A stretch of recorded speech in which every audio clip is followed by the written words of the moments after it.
जी हाँ, आज 10 तारीख है, 10 जनवरी। मैं मेरा चित्र सामग्री को बोलूँगा इंडिया गेट का नज़ारा एक बार दिखा दे। अभी 26 तारीख को होने जा रहा है भारत का रिपब्लिक डे, यानी कि प्रजातंत्र दिवस। उस अवसर पर हम लोग एक ऐसा आदमी का साथ आप लोगों का मुलाकात कराऊंगा। रुक जाइए। एक ऐसा आदमी जो युवा देश का आने वाली काल है, वो उसका बारे में जितना कम बोलूँगा उतना कम है। सर जी नमस्कार। जी नमस्कार। अद्वितीयम संदीप दुबे जी। जी नमस्कार। जो 26 तारीख आने वाला है भारत का रिपब्लिक डे, यानी इंडियन रिपब्लिक डे, भारत का प्रजातंत्र दिवस। इस दिवस का अवसर में जो देश विदेश में चल रहा है सर, आपको पता है जो बांग्लादेश का चुनाव हो गया। बांग्लादेश ऐसा एक आम कंट्री है जिसको 1971 में इंदिरा गांधी ने स्वतंत्र किया था, और उस दिन विपक्ष का नेता अटल बिहारी वाजपेयी जी बोला था कि माँ दुर्गा को देख रहा हूँ मैं। वो था उस जमाने का पॉलिटिक्स। मगर आज जिस तरह पॉलिटिक्स में हो रहा है, खैर वो तो बात दूसरा बात है। मगर बांग्लादेश का चुनाव जो हुआ है, हम लोग निरंतर वहाँ पे था। क्या हुआ नहीं हुआ नहीं जानता हूँ, मगर नहीं बोलना चाहता हूँ, मगर चुनाव में शेख हसीना जी फिर चौथा बार आ गया। सबसे अहम कारण ये है जो बांग्लादेश पाकिस्तान का साथ भी उनका तुम मेरा भाई है, और भारत को उसको स्वतंत्र किया। मगर बार बार उस देश में किस तरह चल रहा है, हिंदू के ऊपर क्या अत्याचार। 5.5, 6, 10 करोड़ का ज़्यादा हिंदू था, आज वहाँ पे 1 करोड़ का कम हिंदू है। इसके जवाब में कोई नहीं कुछ बोलता है। सर आदरणीय प्रधानमंत्री जी और शेख हसीना जी बहुत अच्छा मित्र, रिलेशन भी अच्छा है, द्विपाक्षिक रिलेशन भी अच्छा है। मगर संदीप दुबे से मैं जानना चाहूँगा रिपब्लिक डे और जो स्थिति है हमारा चारों तरफ, उस विषय में। देखिए, हम भारतीय हैं और भारत आज एक सशक्त सक्षम राष्ट्र है, और इसका श्रेय भारत की विभिन्न सरकारों को भी जाता है, और यशस्वी प्रधानमंत्री नरेंद्र मोदी को खासतौर से इसलिए जाता है कि बहुत समय तक युवा जो पीढ़ी थी भारत की, जैसे हम जैसे युवा थे, राजनीति में आदर्श गुम हो गया था। जब हम आदर्श की तलाश करते थे तो हमारे सामने अंधकार दिख रहा था। राजनीति में कोई एक ऐसा चरित्र, एक ऐसी छवि नहीं दिखती थी जिसको हम कहें कि वो एक राष्ट्रभक्त राजनेता इस देश में राज्य करने आया है। तो हम अपने समय काल में जिस राजनीति का अनुभव किए, जिसको श्रेष्ठ माना, वो मैं कह सकता हूँ यशस्वी प्रधानमंत्री नरेंद्र मोदी जी का चरित्र है।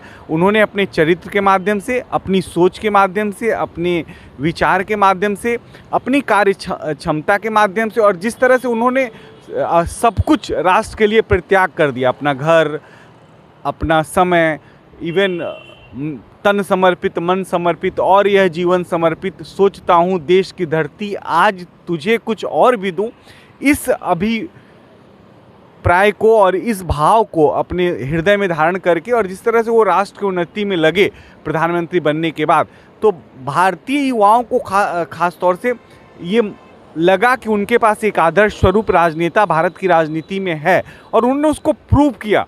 और प्रूव करने का अवसर इसलिए है कि आज जो भारत है अपने लिए बात कर रहा है, आज जो भारत है अपने लिए सोच रहा है, आज जो भारत है अपने लिए चल रहा है, और आज जो भारत है उसकी अपनी दृष्टि है, और वो दृष्टिगत होके पूरे विश्व के पटल पे अपना मार्ग प्रशस्त कर रहा है। और इसका अगर श्रेय किसी को मैं देना चाहूँगा तो एक और एक केवल यशस्वी प्रधानमंत्री नरेंद्र मोदी जी हैं। मैं इसलिए नहीं कि मैं उनके पार्टी का कार्यकर्ता हूँ, इसलिए मैं उनका गुणगान कर रहा हूँ, इसलिए ये बात मैं कह रहा हूँ कि जब भी भारत को ज़रूरत पड़ी है कि भारत को के युवाओं में उन्होंने साहस भरा है, भारत के लोगों में उन्होंने साहस भरा है, और ये दिखाया है इस साहस के फलस्वरूप कि खड़ा हिमालय बता रहा है डरो ना आंधी पानी में, खड़े रहे तुम अविरल होकर हर संकट तूफानों में, और खड़े रहे तुम अविरल होकर हर संकट तूफानों में, तुम भी ऊंचे उठ सकते हो, छू सकते हो नभ के तारे।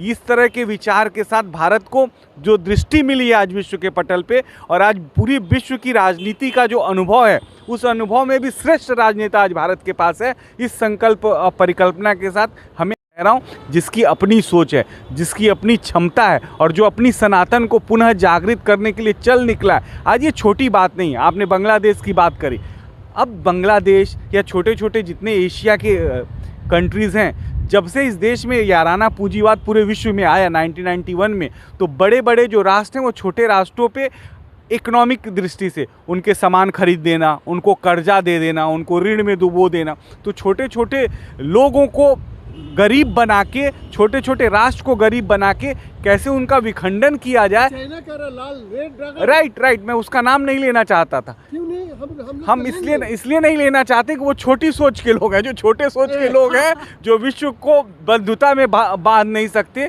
सिर्फ जो अपने लिए जीते हैं, उनके बारे में नाम लेके वो विश्व को कुछ नहीं दे सकते। लेकिन भारत ने तो हमेशा विश्व के लिए जिया है, विश्व के कल्याण के लिए जिया है, इसलिए भारत की दृष्टि इन सभी राष्ट्रों से बड़ी है। आपको इंटरप्ट किया इसीलिए 2024 का चुनाव एकदम नज़दीक है, और मैं आपको एक बात बता रहा हूँ। आदरणीय महामंत्री जी संगनलाल गुप्ता को आप जानते होंगे, उनका निवास में पिछले रविवार को जितना भी पंजाब का आदमी था, सतनाम वाहि गुरु का साथ मैं आपको दिखा रहा हूँ, ये चलाऊंगा आज, जय श्री राम का नारा लगा रहा है। और उधर खालिस्तानी पन्नून, इस देश का, जिस देश से उसको पैदा हुआ, जिस देश ने उसको पनाह दिया, उसका विरुद्ध में किस तरह बोल रहा है। मुसलमान लोग बोलिए ये राम मंदिर नहीं होना चाहिए, ये क्या है? ये जो बाइपोलर सिस्टम चल रहा है पंजाब का कुछ जगह में, ये क्यों हो रहा है? क्या बात है? देखिए, हम सबको अपने प्रधानमंत्री पर विश्वास करना चाहिए। ये मानसिक परिवर्तन से व्यवस्था परिवर्तन की लड़ाई है। जिनकी मानसिकता विक्षिप्त हो गई है, उनको भी ठीक करने का काम भारत करेगा, और भारत हमेशा से किया हुआ है।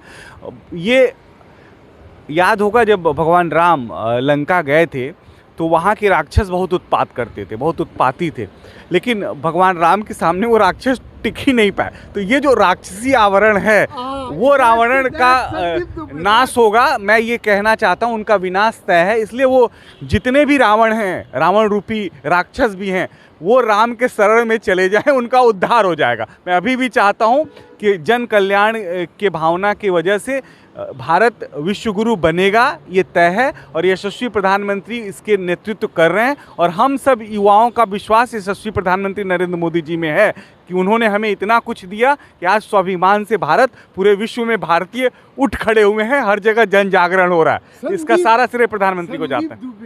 एक आइन का इतना छोटा उम्र में आपका खात आइन में बहुत बड़ा, हम लोग बहुत सारे देखा। 2024 का चुनाव सामने है, लोकसभा चुनाव, बहुत सारे बातें हो रहा है, मगर आपका हिसाब से, गणित के हिसाब से, विज्ञान जो है, वोट विज्ञान के हिसाब से, आपका माफिक आदमी जो आने वाली काल के लिए झंडा पकड़ने वाला, भारत माँ का तिरंगा, क्या होने वाला 2024 का चुनाव का परिणाम?